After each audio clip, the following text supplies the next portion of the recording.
Bismillahirrahmanirrahim. Assalamualaikum warahmatullahi wabarakatuh. Kami dari kelompok 3, mata kuliah perkembangan peserta didik, izin memperkenalkan diri. Nama saya Penny Alisani Sopi, NIM 1902010.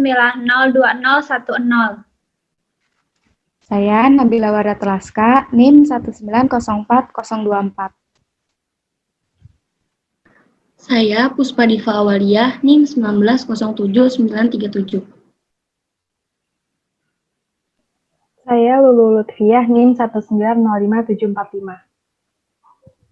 Saya Dini Dwi Bayuni, NIM 1907770. Nah, di sini kami akan diskusi mengenai perkembangan kepribadian peserta didik dengan kecerdasan ganda.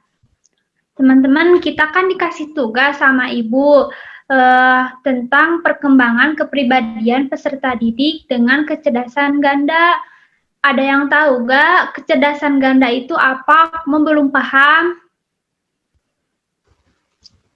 Aku sedikit tahu tentang materi tersebut. Jadi aku mau jawab ya. Sebelum kita ngebahas tentang kecerdasan ganda, aku pengen ngasih pengertian dulu nih apa itu kecerdasan. Nah, kecerdasan pada hakikatnya merupakan suatu kemampuan dasar yang bersifat umum untuk memperoleh suatu kecakapan yang mengandung berbagai komponen. Nah, pada tahun 1983, Howard Gardner menulis buku Frame of Mind dengan judul The Theory of Multiple Intelligence, di mana Gardner adalah seorang profesor psikologi di Harvard Graduate School of Education. Ia mengemukakan bahwa kecerdasan bukan kemampuan tunggal, melainkan beberapa kemampuan intelektual yang relatif tak terkait satu sama lain. Jadi, kecerdasan ganda yang dimaksud yaitu kemampuan untuk memecahkan suatu masalah atau menciptakan suatu produk yang bernilai dalam suatu latar budaya tertentu. Artinya, setiap orang jika dihadapkan pada suatu masalah, ia memiliki sejumlah kemampuan untuk memecahkan masalah tersebut yang berbeda sesuai dengan konteksnya. Jadi jelas gitu, bahwa setiap orang mempunyai kombinasi kecerdasan yang berlainan satu sama lain.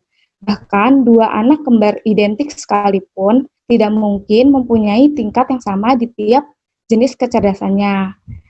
Nah, di teori Gardner ini sekaligus mengajak pendidik dan orang tua untuk lebih memperhatikan anak sesuai dengan keunggulannya masing-masing. Karena sejatinya tidak ada anak yang bodoh, sebab yang lemah di satu atau dua jenis kecerdasan mungkin saja ia sangat istimewa pada kecerdasan yang lainnya gitu. Cuma aku sendiri tuh masih kurang paham tuh apa aja sih kayak jenis-jenis kecerdasan yang ada, mungkin yang lain bisa ngejawab atau ngebantu gitu. Tebil, aku mau ngejawab ya yang jenis-jenis dari kecerdasan itu. Kebetulan Puspa tahu nih beberapa dari jenis-jenis kecerdasan ganda itu. Nah, kecerdasan ganda itu yang pertama itu ada kecerdasan matematika logika. Nah, kecerdasan matematika logika ini lebih menyenangi kegiatan menganalisis dan mempelajari sebab akibat. Nah, sebab akibat ini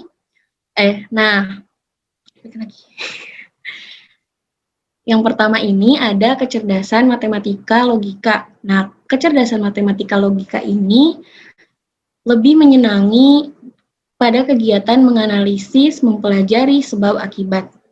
Nah, anak tuh dalam mempelajari sebuah pembelajaran matematika akan terus berusaha untuk berhitung atau mencari tahu apa hasil dari soal yang telah gurunya berikan. Jikalau soal tersebut tidak dijawab oleh anak tersebut, pasti anak tersebut bakalan bertanya kepada gurunya, biar apa sih hasil dari soal matematika tersebut. Nah, dari kecerdasan matematika ini bukan hanya menganalisis dan mempelajari sebab akibat saja, tetapi kecerdasan ini pun eh, senang dalam kegiatan berpikir aktif, seperti halnya dalam bermain catur dan juga bermain teka-teki. Kemudian yang kedua, terdapat kecerdasan bahasa. Nah, kecerdasan bahasa ini cenderung senang pada kegiatan yang menggunakan suatu bahasa, seperti halnya dalam membaca, menulis karangan, membuat puisi. Nah, di situ pun termasuk pada kecerdasan bahasa. Nah, peserta didik pun lewat bukan hanya bukan hanya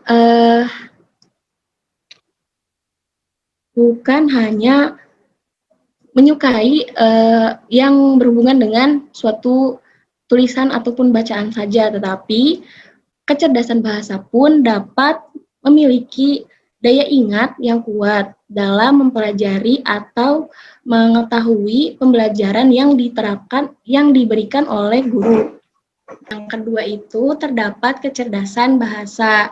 Nah, kecerdasan bahasa ini merupakan kecerdasan yang dimiliki peserta didik yang gemar dalam kegiatan penggunaan suatu bahasa seperti membaca, menulis karangan, atau membuat puisi. Nah, tetapi bukan hanya kegiatan tersebut. Kecerdasan bahasa ini pun membuat anak memiliki daya ingat yang kuat sehingga dalam kegiatan pembelajaran yang dilakukan oleh guru, anak ini dapat mudah untuk memahami penjelasan yang dijelaskan oleh guru. Kemudian ada yang ketiga, ada keruangan.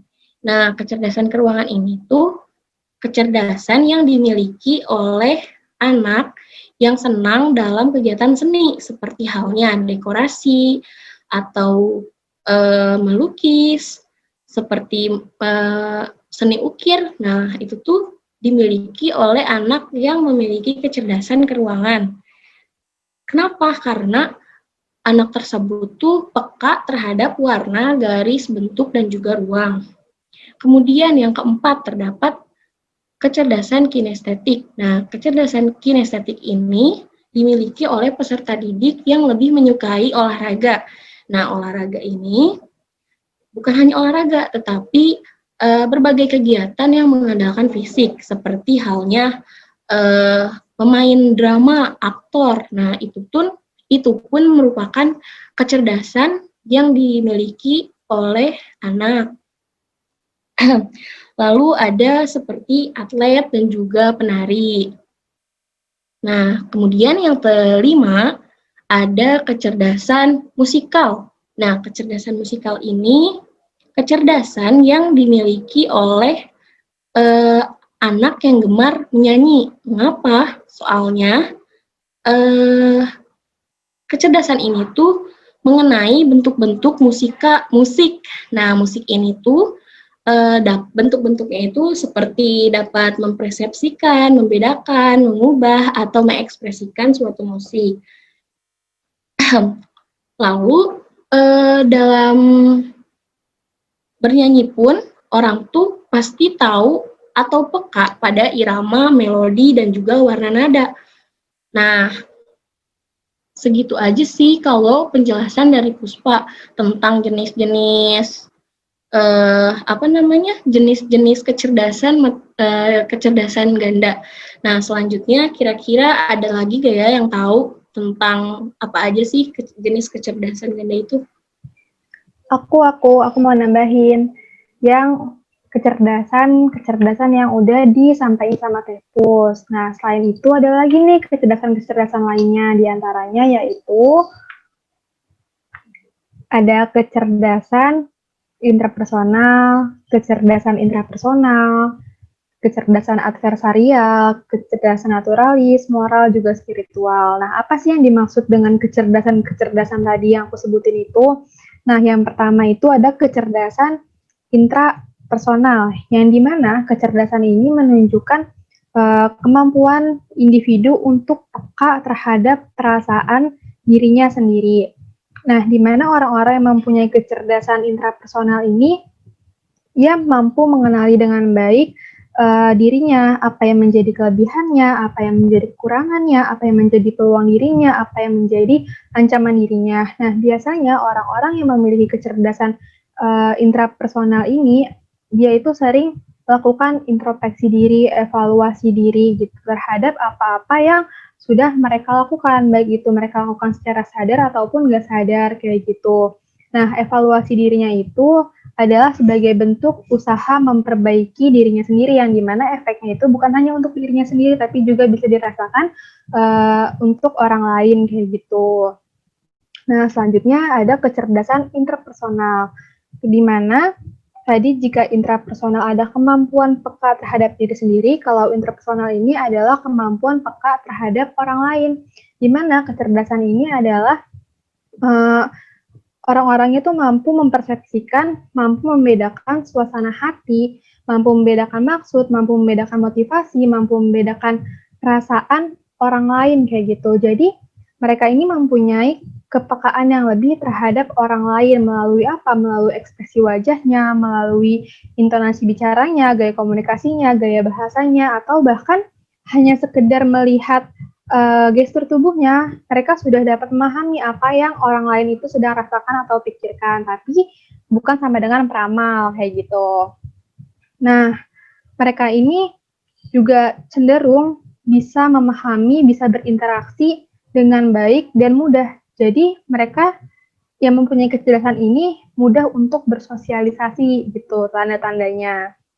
Selanjutnya adalah kecerdasan adversarial, di mana kecerdasan ini berkaitan dengan kemampuan seseorang, kemampuan individu untuk memilih jalan keluar untuk memecahkan masalah-masalah paling sulit yang dia hadapi. Jadi adalah kemampuan untuk memecahkan masalah, untuk mencari jalan keluarnya apa, solusinya apa, bagaimana step by step-nya kayak gitu.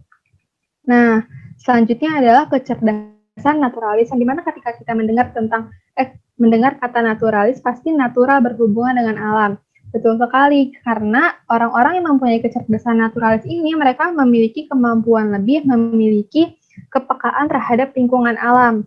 Mau itu hutan, lautan, pantai, curug, telaga, dan bukit, dan lain sebagainya, mereka itu sangat peka gitu. Bukan hanya suka, tapi mereka juga peka terhadap kondisinya, terhadap apa yang dibutuhkan, kayak gitu.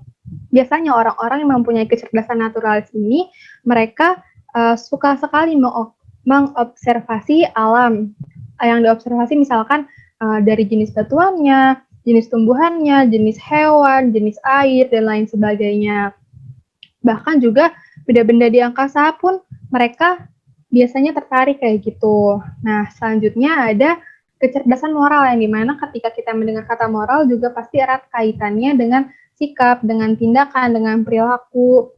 Jadi artinya di sini kecerdasan moral adalah kemampuan seseorang untuk berperilaku, untuk bersikap, untuk bertindak sesuai dengan aturan-aturan yang mana yang baik, mana yang buruk, mana yang benar, mana yang salah. Termasuk orang-orang ini sangat mudah memahami apa yang menjadi aturan-aturan atau adat istiadat di suatu masyarakat. Nah, yang terakhir adalah kecerdasan spiritual, yang dimana setiap individu ini punya kemampuan potensial spiritual ini, yang artinya adalah kemampuan ini menjadikan individu itu dapat menyadari dan menentukan makna, dapat menentukan nilai, dapat menentukan moral.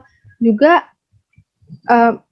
orang-orang yang mempunyai kecerdasan spiritual ini cintanya itu memiliki cinta yang besar terhadap kekuatan yang lebih besar, yang dimana cinta yang besar yang ini erat kaitannya dengan abstraksi suatu hal di luar kekuatan manusia. Kekuatan siapa? Yaitu kekuatan penggerak kehidupan alam semesta, kekuatan Tuhan. Dan juga mereka mempunyai rasa cinta ke sesama makhluk hidup kayak gitu. Nah, kenapa mereka bisa kayak gitu? Karena mereka memiliki kecerdasan, mereka bisa memaknai kehidupan kayak gitu. Mereka menyadari bahwasannya mereka adalah sebagai bagian dari keseluruhan kehidupan kayak gitu. Jadi ketika suatu individu mempunyai kecerdasan spiritual yang matang, biasanya individu ini ditandai orang-orang yang bisa menempatkan dirinya, bisa membawa hidupnya ke arah yang lebih positif. penuh dengan kebijaksanaan, penuh dengan kedamaian dan kebahagiaan kayak gitu. Mungkin itu yang aku bisa tambahin, Tefus dan teman-teman, dari macam-macam dari jenis-jenis kecerdasan ganda. Nah, yang aku bingungin dalam pengembangan kecerdasan ganda ini ke peserta didik ya, kan guru antar kecerdasan guru yang dimiliki kecerdasan yang dimiliki oleh guru dengan peserta didik itu kan nggak sama. Nah, gimana nih cara guru itu harus tahu apa-apa aja sumbernya, terus sumbernya itu bagaimana sumbernya, ada yang tahu nggak? Aku teh dulu mau jawab. Jadi gini teh dulu, apa aja sih yang menjadi sumber pengembangan kecerdasan ganda itu, terus gimana pengembangannya? Nah, jadi guru itu ketika kurang menguasai suatu kecerdasan, guru ini bisa mencari sumber-sumber untuk melengkapinya. Apa aja sih sumber untuk melengkapinya? Nah, di sini ada nih cara menggunakan sumber-sumber kecerdasan tersebut menurut Gardner tahun 1999. Yang pertama yaitu ada meminta bantuan teman yang ahli. Ketika kita tidak bisa sesuatu, misalkan kita tidak bisa memainkan alat musik, tapi teman kita bisa memainkan alat musik, maka kita meminta bantuan kepada teman kita untuk mengajarkannya. Nah, yang kedua yaitu meminta bantuan peserta didik. Jadi di sini guru meminta bantuan kepada peserta didik untuk membantu murid yang lain yang belum paham. Terus juga selanjutnya yang ketiga menggunakan teknologi yang ada. Teknologi yang ada di sini memanfaatkan apa yang ada di sekolah. Misalkan di sekolah menggunakan laptop dan Infokus. Nah, guru di situ menggunakan media video, menampilkan media video seperti ketika guru menjelaskan tentang materi musik, nah guru di situ membuka video tentang materi musik agar muridnya mudah mengerti melalui media tersebut. Yang keempat yaitu memupuk secara seksama atau melalui pengembangan secara pribadi kecerdasan ganda. Nah, selanjutnya apa sih gimana sih cara mengembangkan kecerdasan ganda peserta didik ini? Nah, di sini ketika berbicara tentang kecerdasan peserta didik, guru harus berusaha menghindari istilah yang namanya kecerdasan yang lemah dan kecerdasan yang kuat ketika menjelaskan perbedaan individual mereka. Karena kecerdasan yang lemah yang dimiliki peserta didik sebenarnya dapat menjadi kecerdasan yang paling kuat apabila diberi kesempatan untuk berkembang. Satu poin kunci dari kecerdasan ganda adalah kebanyakan peserta didik dapat mengembangkan suatu kecerdasan sempat pada tingkat kemampuan yang mumpuni. Adapun beberapa poin kunci dalam pengembangan kecerdasan ganda ini, yang pertama yaitu setiap peserta didik memiliki kesebelasan kecerdasan. Yang kedua yaitu peserta didik pada umumnya dapat mengembangkan setiap kecerdasan pada tingkat penguasaan kecerdasan yang memadai. Dan yang terakhir yaitu ada banyak cara untuk menjadi cerdas dalam setiap kategori. Nah, tapi aku belum tahu nih apa yang menjadi faktor-faktor yang mempengaruhi kecerdasan ganda. Teman-teman mungkin ada yang tahu? Aku, Din, tahu barusan baca-baca sedikit. Ternyata banyak sekali faktor-faktor yang mempengaruhi kecerdasan itu. Di antaranya ada faktor bawaan atau biologis. Faktor bawaan biologis itu faktor yang ditentukan oleh sifat yang dibawa sejak lahir. Misalnya dari genetik orang tuanya, jadi anak membawa sifat tersebut. Salah satunya kecerdasan. Bisa jadi anak itu memiliki kecerdasan yang sama seperti orang tuanya. Yang kedua, faktor minat dan pembawaan yang khas. Nah, kan anak setiap orang pasti memiliki keunikan yang berbeda-beda dan mempunyai minat yang berbeda juga. Terus yang ketiga ada faktor pembentukan atau lingkungan, di mana pembentukan adalah segala keadaan di luar diri seseorang yang mempengaruhi perkembangan inteligensinya. Yang keempat, faktor kematangan, di mana tiap organ dalam tubuh manusia mengalami pertumbuhan dan perkembangan. Itu juga menjadi salah satu faktor kecerdasan. Yang kelima, faktor kebebasan. Nah, faktor ini setiap manusia mempunyai masalah. Nah, dalam menyelesaikan masalah pasti orang itu akan berpikir. Nah, dalam menyelesaikan masalah tersebut, setiap orang berhak memilih gitu. Jadi bebas untuk memilih mana yang akan digunakan untuk menyelesaikan masalah tersebut. Jadi bebas berpikirnya gitu. Terus yang selanjutnya ada faktor pengalaman, yaitu pengalaman apa saja yang dilalui dalam hidupnya bisa menjadi faktor kecerdasan. Nah, selanjutnya ada faktor lingkungan. Dalam lingkungan, setiap orang bisa jadi pergaulannya atau yang mempengaruhi lingkungan di luar dirinya seorang tersebut. Selanjutnya, faktor kemauan dan keputusan. Nah, dalam diri seseorang pasti memiliki kemauan untuk berpikir dan menyelesaikan atau memilih keputusan itu. Selanjutnya ada aktivitas dan kegiatan harian. Nah, kegiatan atau aktivitas yang dilakukan sehari-hari dapat mempengaruhi kecerdasan juga. Barangkali segitu untuk faktor-faktor. Nah, dari tadi aku nyimak dari pertama sampai terakhir, ternyata kecerdasan ganda itu dimiliki setiap individu dan menjadi ciri khas yang unik individu tersebut. Kita sebagai calon pendidik pasti akan menemui peserta didik dengan jenis-jenis kecerdasan yang berbeda-beda. Terus kita juga dapat yang tadi telah dijelaskan dapat mengetahui gimana cara mengembangkan kecerdasan tersebut dan faktor-faktor faktor-faktor yang dapat mempengaruhi kecerdasan tersebut. Gitu palingnya diskusi kita sekarang sangat menarik sekali materinya, dapat menambah ilmu juga. Terima kasih teman-teman. Terima kasih kembali ya teman-teman. Terima kasih kembali. Terima kasih. Sekian dari kelompok kami. Terima kasih. Wassalamualaikum warahmatullahi wabarakatuh. Waalaikumsalam warahmatullahi wabarakatuh.